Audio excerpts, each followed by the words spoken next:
toute fièvre au retour d'une zone tropicale est a priori un paludisme jusqu'à preuve du contraire.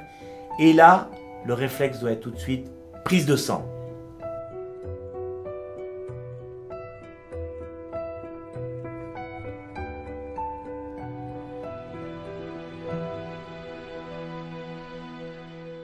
Le paludisme, c'est une maladie parasitaire, c'est une maladie parasitaire du globule rouge et ce parasite est transmis par la piqûre d'un moustique qui s'appelle l'anophèle. Le paludisme sévit actuellement dans les zones intertropicales, sur toute la planète, et c'est surtout un problème de santé publique en Afrique.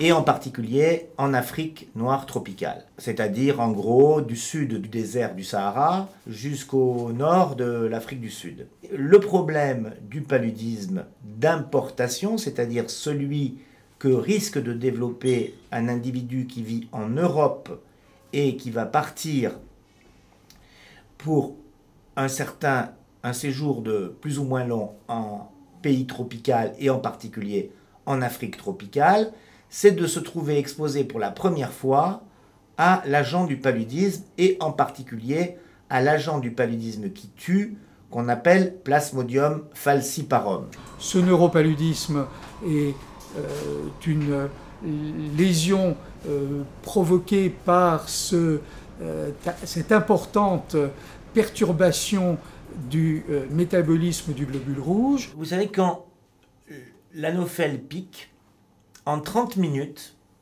la forme parasitaire contenue dans ces glandes salivaires va se retrouver dans le sang périphérique, capillaire puis sang périphérique, et va aller gagner le foie. Dans le foie, le parasite reste là pendant quelques jours, en gros une grosse semaine on va dire, où il va se multiplier. Et cette période de multiplication dans le foie est une période tout à fait silencieuse. Il n'y a absolument aucun signe. L'individu infecté ne sait même pas qu'il est infecté. Et puis, après cette multiplication du parasite dans le foie silencieuse, le parasite va aller dans le sang périphérique et plus particulièrement, et c'est ce qui fait le danger de Plasmodium falciparum, il va aller se multiplier dans les vaisseaux capillaires, les plus petits vaisseaux, en particulier dans le système nerveux et en particulier dans le cerveau. Le globule rouge parasité va développer à sa périphérie des protubérances qu'en anglais on appelle KNOB, K-N-O-B, et ces protubérances vont se coller à la paroi des vaisseaux, et en particulier des vaisseaux cérébraux. Le fait qu'il se colle à la paroi des vaisseaux va empêcher le bon passage du flux sanguin et en particulier de l'oxygène, puisque le sang apporte l'oxygène pour le cerveau. Il suffit de très peu de temps pour qu'une zone du cerveau qui n'est pas bien vascularisée meure, entraînant une séquelle absolument irréversible. On va regrouper plusieurs complications, une atteinte grave du cerveau provoquée par le manque d'oxygène au niveau du cerveau, également une atteinte rénale, une insuffisance rénale liée à l'absence d'oxygène au niveau des reins, et également une insuffisance pulmonaire liée à une perturbation, une destruction des petits capillaires qui assurent une oxygénation décente des globules rouges. Mon mari s'appelle Jacques. Ça s'est passé un mois de janvier. Jacques travaillait à l'étranger en plateforme pétrolière ou à terre. Depuis le mois de décembre, il se trouvait au Congo, à terre. Vers le 19 janvier, il est rentré chez nous, en France. Nous habitons dans la Drôme, à environ 50 km d'Avignon. Une semaine après son retour, il a commencé à se dire fatigué, à avoir de la fièvre. Le surlendemain, il est allé voir un médecin. Il est rentré à la maison en me disant que c'était la grippe. 2 jours plus tard, se sentant plus mal, Il est retourné voir le médecin qui lui a donné un autre traitement, tout en répétant que c'était la grippe. Le jeudi après-midi, en rentrant du travail, je vois que Jacques est de plus en plus mal. Il est enflé, il a les yeux jaunes, il respire difficilement. J'appelle les pompiers, je leur dis que mon mari va très mal et que je voudrais qu'ils l'emmènent à l'hôpital le plus proche. Ils n'ont pas voulu venir et m'ont conseillé de retourner chez notre médecin, qui nous a fait une lettre, mais qui ne voulait pas reconnaître que Jacques était aussi mal. Sur le chemin de l'hôpital, j'étais pas tranquille.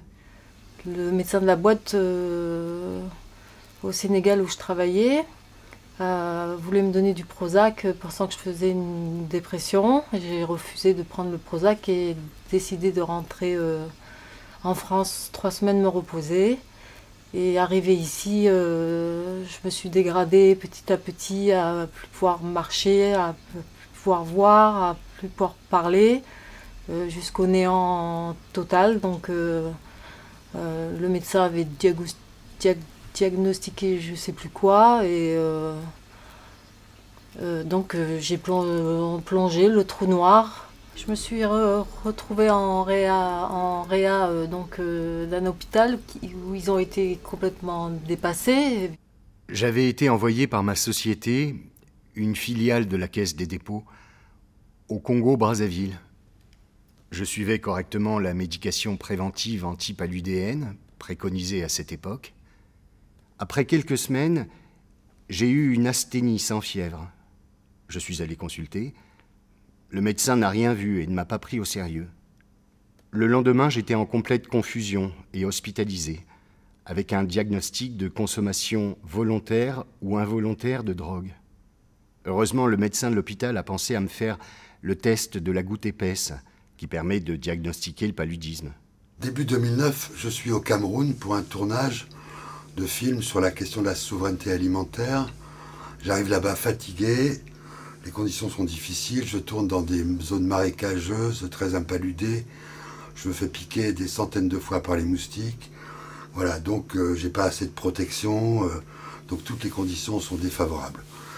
Au retour en France, quelques jours après, je m'en vais voir mon ami Gérard pour commencer à préparer le montage.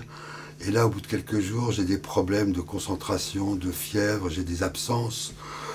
Je vais voir un toubib dans le coin qui me reçoit, à qui je raconte que je rentre d'Afrique, mais qui ne fait pas très attention à ça, et qui me dit en ce moment, de toute façon, c'est la grippe, tout le monde a la grippe. Vous avez la grippe, au stade où vous en êtes, c'est aspirine et vitamine C, et voilà. Bon, donc je rentre, je prends aspirine et vitamine C, et puis ça continue de manière un peu intermittente, et voilà. Je rentre chez moi à Marseille, j'ai un tournage à faire en continuation de ce film que je tourne. Au moment de commencer le tournage, je me sens incapable. Donc je demande à Gérard de prendre la caméra à ma place, ce qu'il fait. Voilà, donc ça se passe, les jours se passent. Des fois je ne suis pas bien, quelquefois je vais mieux, et bon voilà. Peu de temps après, je dois aller à Paris rendre compte de mon tournage à l'ONG qui a financé ce film. Et j'ai une réunion donc avec les responsables à qui j'annonce d'entrée de jeu que je suis fatigué au point que je crois que je ne vais pas être très très cohérent dans mon compte-rendu, ce qui est vraiment le cas. Je crois que je raconte à peu près n'importe quoi. Et en sortant de là, je me retrouve sur le trottoir à Paris et je ne sais plus du tout où je dois aller. Je connais Paris comme ma poche, je connais cet endroit aussi. Et là, je ne sais plus si je dois aller à droite, à gauche, où est le métro, dans quel sens. Enfin, je suis totalement désorienté au point que finalement, me reste en tête une seule chose, c'est le nom de la rue où est l'hôtel où je réside, et donc je me dis, la seule solution c'est de prendre un taxi. Ce que je fais, je prends un taxi et je me retrouve quand même malgré tout à cet hôtel. Après commence le gros trou noir. Tout médecin généraliste, devant un syndrome fébrile, doit poser cette question, avez-vous ou non séjourné sous les tropiques? Et si le patient a séjourné sous les tropiques, il faut absolument que le médecin fasse une prescription pour faire une recherche de paludisme en laboratoire. Si la personne revient depuis 15 jours d'un séjour en Afrique centrale ou d'Afrique de l'Ouest, il faut qu'elle le dise au médecin quand elle a de la fièvre, et il faut aussi que le médecin pense à poser la question alors qu'il a sa salle d'attente de son cabinet remplie de patients qui sont là en pleine épidémie de grippe. Et que faut-il faire dans ce cas-là? Il faut faire une prise de sang pour la recherche de paludisme dans un laboratoire. Alors on appelle ça la goutte épaisse, on appelle ça le frottis sanguin. Ce qu'il faut faire, c'est la recherche de paludisme par prélèvement sanguin. Tout retard diagnostique au paludisme peut entraîner des conséquences graves. Sachant que si on ne traite pas un paludisme, on meurt du paludisme. C'est une maladie mortelle. Chaque année, on déplore quelques cas de paludisme mortel en France, parce qu'on est arrivé trop tard. Et dès le lendemain, j'étais en coma, stade 2. Le diagnostic de palu avait été posé et le médecin de l'ambassade de France avait signé mon ordre de rapatriement. Ce rapatriement, qui aurait pu être effectué le soir même, a été différé en raison des atermoiements de ma société et de son assureur, Mondial Assistance. Il a pu se faire le lendemain soir, grâce à l'énergie déployée par l'équipe locale de ma société pour récupérer mon passeport au service de l'immigration et organiser mon transfert vers l'aéroport. Sans cette équipe locale et son énergie, je serais mort. Mon rapatriement s'est fait alors que j'étais dans un état neurologique alarmant, coma stade 3, arythmie cardiaque et mouvements d'enroulement bilatéraux par manque de contrôle des muscles par le cerveau. Je suis resté dans le coma pendant environ 10 jours, avec un pronostic vital engagé, comme on dirait aujourd'hui. Donc j'ai été rapprochée d'un autre hôpital plus important qui est près d'un CTC au niveau pour les transfusions. Et voilà, là ils ont fait enfin une goutte épaisse. Voilà, et au sein de l'association, je vois tous les cas, enfin les survivants. On a tous ce problème de diagnostic, c'est-à-dire que on est tous diagnostiqués pour une fièvre ou pour et on ne fait pas de goutte épaisse alors qu'on vient d'Afrique ou on vient d'un pays un paludé. Et voilà, c'est comme ça que tous on s'est retrouvés. Voilà, j'ai pas voulu réaliser parce qu'on réalise pas en fait du tout. Et ils ne voulaient pas me laisser repartir sur l'Afrique alors que j'avais la rentrée scolaire de ma fille. J'ai signé une décharge, je suis repartie donc au Sénégal et j'ai rechuté en 2000, j'ai été réhospitalisée. Donc du coup, j'ai décidé de quitter l'Afrique.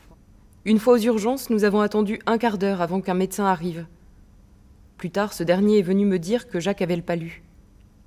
On lui a fait prendre de la quinine et on l'a mis sous oxygène. Ils ont cherché un hôpital pour le transférer en réanimation, en soins intensifs. Nous avons attendu 3 heures avant l'arrivée du SAMU. Et finalement, il a été transféré à l'hôpital d'Avignon. Le lendemain, à midi, j'ai eu le droit d'aller le voir. Il était faible. Je lui ai donné à manger. Puis je suis repartie et je suis revenue avec mes 2 enfants à 18h, à l'heure de la visite. Et là, le cauchemar a commencé. Jacques avait eu des convulsions. Je me demande pourquoi on nous a laissé entrer dans sa chambre, vu son état. J'ai pris peur. On nous a fait sortir. Après avoir été intubé, il est tombé dans le coma. On nous a annoncé un taux d'invasion du parasite à 25%. Le parasite avait attaqué le foie, puis les reins. Des œdèmes se sont formés à plusieurs endroits, dans le corps, puis au cerveau. Jacques a été transfusé, dialysé. Il est resté 46 jours en réanimation.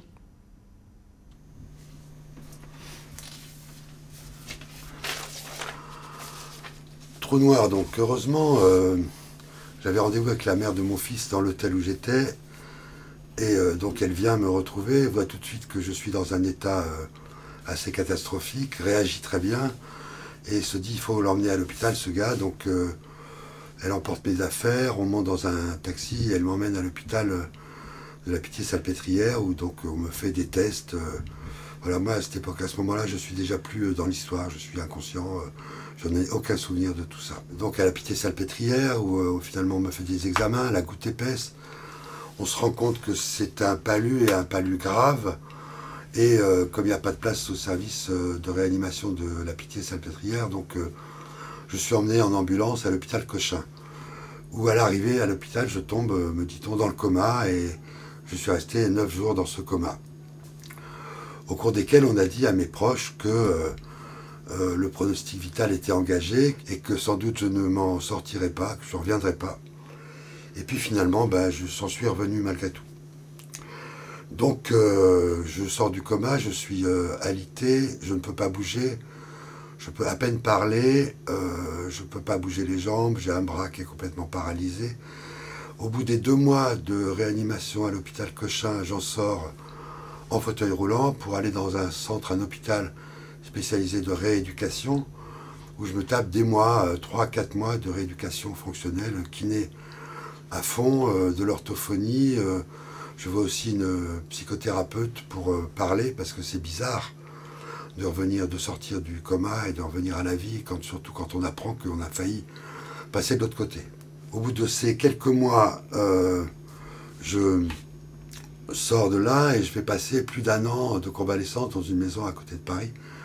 Convalescence qui sera bien utile parce que franchement, le temps de revenir dans la vie, c'est long, c'est pas si simple que ça. Et pendant plus de cette année, là, je vais régulièrement, chaque semaine, en visite chez un kinésithérapeute qui me permet de retrouver toute ma motricité, ma mobilité. Aussi chez une orthophoniste pour que je réapprenne à parler.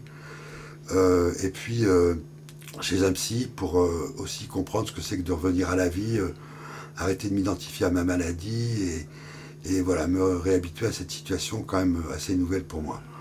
Voilà, la convalescence se termine au bout de plus d'1 an, à la fin de laquelle je retourne vers une vie, on va dire, à peu près normale. D'une façon générale, si le diagnostic de paludisme est rapidement fait, même s'il y a déjà des petits signes cérébraux, et si le traitement est rapidement prescrit, il n'y a aucune séquelle. Et c'est vrai que plus on est en retard, une fois de plus, sur le traitement, plus on risque d'entraîner des lésions qui s'aggravent. Si l'état de paludisme cérébral dure pendant plusieurs jours, là, il va y avoir des séquelles possibles. En fait, c'est une maladie qui peut entraîner des séquelles dégénératives et des séquelles irréversibles, en particulier au plan neurologique.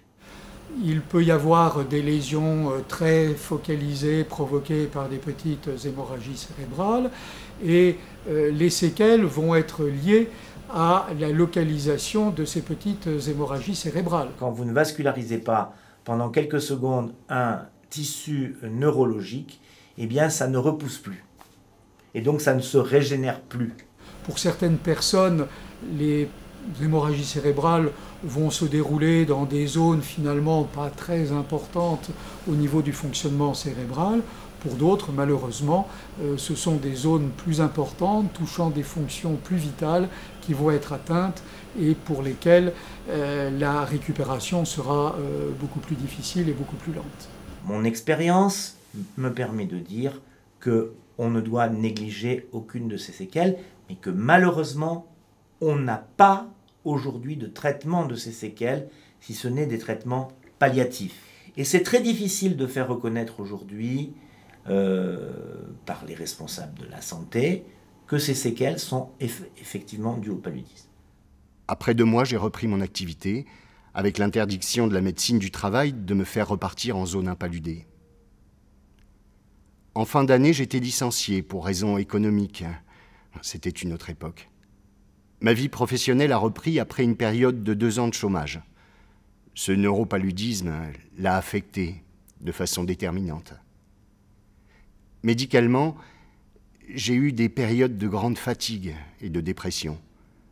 Mon entourage a noté des modifications importantes de comportement, raisonnement, mémoire, énergie. Professionnellement, mon salaire s'est retrouvé inférieur de moitié par rapport à la moyenne des ingénieurs de mon école. J'ai ensuite dû traverser 5 années de chômage et 2 de chômage partiel.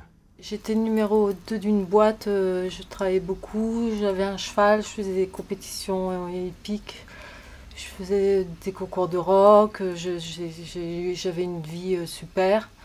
Et aujourd'hui, je suis rien. En fait, je suis un tas de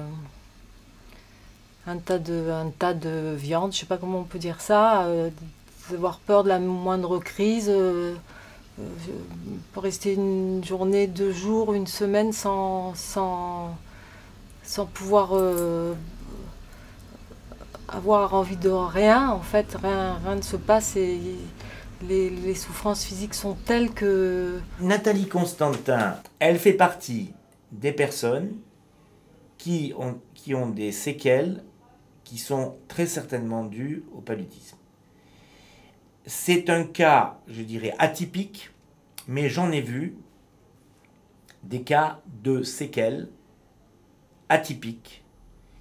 Il n'y a pas un cadre bien défini, comme je disais au début, de toutes les séquelles dues au paludisme. Parce que c'est compliqué, parce que, comme je vous le disais tout à l'heure, la période d'anoxie cérébrale qu'il peut y avoir dans le paludisme peut toucher des aires très différentes du cerveau. Et on pourrait imaginer, par exemple, je le dis comme ça, quelqu'un qui devient aphasique, qui ne parle plus, et qui ne parle parce qu'il a eu la zone de la parole qui a été touchée, comme quelqu'un qui va faire des crises comiciales, des crises d'épilepsie, comme quelqu'un qui va peut-être être paralysé ou avoir des troubles de la sensibilité. Donc tout est possible. Bon, déjà, j'ai tout le côté gauche qui ne répond pas. Dès que je fais un effort, je mets 3 jours à m'en remettre. C'est cartilage, c'est le dos, c'est les organes, c'est la tête, c'est des maux de tête tout le temps, c'est des hurlements dans les oreilles, là, c'est insupportable. Et puis, oui, cet état apathique, comme je disais, de vouloir faire quelque chose et 2 minutes après d'avoir oublié ce que j'avais envie de faire. Du coup, j'ai ce problème de mémoire, de concentration, d'orientation. Et puis surtout ce problème à l'hôpital Pasteur, on a fait des essais cliniques. Quand je donne un ordre, ça met un certain temps à arriver, donc je chute. Donc effectivement, depuis le trauma crânien, là, avec l'hémorragie méningée, je suis un légume, j'ai peur de tout, de me lever, parce que je fais des grosses... La dernière, il y a quelques mois, là, j'avais des bleus partout, je me fais pipi dessus, je fais des crises, et on me retrouve inerte par terre, voilà, c'est horrible, quoi. Parce qu'il y a des moments où on a envie de tout plaquer, de se foutre en l'air, en fait, hein.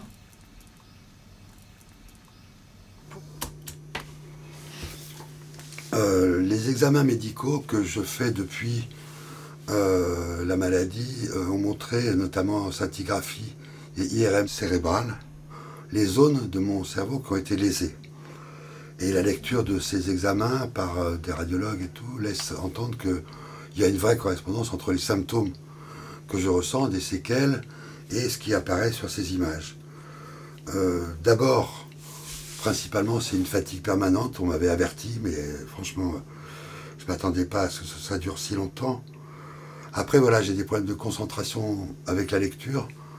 Avant, je lisais 2 livres par semaine, maintenant c'est plutôt un livre tous les 2 mois, quelquefois avec difficulté.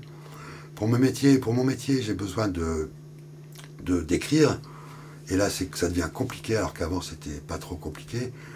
Et puis, quand j'écris, y compris même quand je tape sur un clavier d'ordinateur, il faut que je relise chaque ligne, chaque mot, parce que je fais des fautes à chaque ligne, à chaque mot, ce qui n'était pas le cas avant non plus. Dans la série, j'ai aussi des problèmes d'équilibre. J'ai essayé maintes fois de remonter sur un vélo, j'y arrive pas. Bon, c'est pas grave, ça n'empêche pas de vivre. J'ai des problèmes d'orientation. Très régulièrement, je sors d'un endroit pour aller dans un autre endroit que je connais, et je pars dans la direction opposée sans m'en rendre compte. Seulement au bout de quelques centaines de mètres, je me dis, mais bon sang, je me suis gouré, voilà, c'est pas la bonne direction. Après, j'ai des problèmes de mémoire chronologique, je confonds les dates du passé, celles du présent, je me crois au mois de février quand on est au mois d'octobre, etc. Bon, ça se corrige, c'est pas très très grave. Mais on arrive à vivre avec ça. Mais voilà, il y a aussi un autre problème qui est lié au fait que mes séquelles ne sont pas reconnues par mon environnement. Beaucoup parce que j'ai longtemps été dans le déni et je les ai cachées, j'ai essayé de ne pas en faire mention. Je sais pas si c'est parce que ça me gênait ou que j'avais honte, j'en sais rien. Enfin, en tout cas, j'ai tout fait pour que ça soit pas perceptible. Mais voilà, maintenant aussi, il faut que je dise que ça ne m'empêche pas de continuer à vivre, y compris de faire mon métier que j'aime beaucoup, de faire des films. Simplement, je travaille sur un rythme, je travaille et je vis sur un rythme nettement plus lent, plus apaisé d'ailleurs aussi, ce qui est bien. Et puis, il ne faut pas que j'oublie que l'âge avance et que, évidemment, je ne rajeunis pas et que ça ne peut pas améliorer les choses, forcément. Maintenant, si l'on peut dire, au niveau santé, tout va bien. Mais en fait, il ne peut bouger qu'une seule jambe, à peine le haut du corps et les bras très peu. Il est prisonnier de son corps. La déglutition est très difficile, les muscles sont contractés. Sa mâchoire aussi est contractée. On n'arrive même pas à passer une cuillère. Il est pour le moment en unité d'éveil. Mais il va falloir qu'il aille ailleurs. On m'a proposé un centre de vie familial ou le retour à la maison. Mais je ne suis pas d'accord. Il faut qu'il aille dans un centre de rééducation neurologique. On va se battre pour ça. Il a 51 ans. Quand on lui parle, on arrive à le faire pleurer. Il a des émotions. Quand on blague, il rigole. On pense qu'il comprend beaucoup de choses, mais n'arrive pas à s'exprimer. Ni par des gestes, ni même en clignant des yeux. Jacques est bien éveillé par moments, il sait bien écouter, mais le plus souvent, il est lointain, absent. Plus tard, il a été accepté dans un centre de vie, où il est encore, mais n'a bénéficié d'aucune rééducation. Le paludisme, je vous l'ai dit tout à l'heure, est transmis par piqûre du moustique Anophèle. Donc la première partie de la prévention va consister à éviter la piqûre de l'Anophèle. Pour cela, il s'agit déjà de dormir sous moustiquaire. Moustiquaire, mais pas n'importe laquelle. Vous pouvez trouver dans certains endroits d'Afrique des moustiquaires qui sont encore accrochées au plafond et qui sont toutes délabrées. Non, il faut une moustiquaire imprégnée d'un insecticide. Et on dort sous cette moustiquaire. Il y a aussi les lotions anti-moustiques qu'on va mettre sur les parties découvertes. Autre lotion qu'on peut mettre sur les vêtements. On peut imprégner les vêtements avec des produits qui évitent même la piqûre du moustique au travers du vêtement. Autre volet de la prévention, la prise de médicaments pour compléter la prévention des piqûres. La prophylaxie médicamenteuse du paludisme repose sur la malarone et sur la doxycycline. Ce qui est très important, c'est de commencer à prendre le médicament au moment où on arrive dans cette zone tropicale, mais surtout de continuer au retour. Si on arrête immédiatement après, eh bien malheureusement, on n'est plus protégé et on peut faire un paludisme. Je me suis permis de proposer à mes étudiants pour un examen le cas de Denis Piningre parce qu'il était parfaitement démonstratif des erreurs qu'il ne fallait pas faire. Denis Piningre a effectivement pris une chimioprophylaxie pendant son séjour camerounais, mais malheureusement il a arrêté sa chimioprophylaxie un petit peu trop tôt. Il aurait fallu qu'il la poursuive pendant plusieurs semaines. La deuxième erreur qui a été faite, c'est qu'il a consulté un médecin généraliste en période d'épidémie de grippe et que le médecin généraliste est tout de suite parti sur un diagnostic de grippe sans penser à demander à Denis s'il avait séjourné ou non dans un pays tropical. Je me sentais tellement incomprise et c'est vrai que je suis tout le temps alitée, je suis tout le temps couchée, je me suis coupée du monde, je vois personne, j'arrive pas à descendre, enfin les cours, enfin c'est très pénible. Et j'ai décidé donc, une fois que je t'avais retrouvé, que j'ai retrouvé certaines personnes, après il y en a d'autres qui se sont ralliées, j'ai décidé de monter cette association, l'association des neurosurvivants du paludisme. On est une quinzaine de personnes au sein de l'asso. pour qu'ensemble, qu'on soit plus fort et qu'on dise au secours on existe et au secours ce qui nous est arrivé c'est grave et ça peut arriver à n'importe qui. En fait cette association c'est comme une survie pour moi, c'est une bouée de sauvetage en fait. Et donc la force de cet asso c'est de vouloir alerter la population et penser aux prophylaxies lorsqu'on part à l'étranger.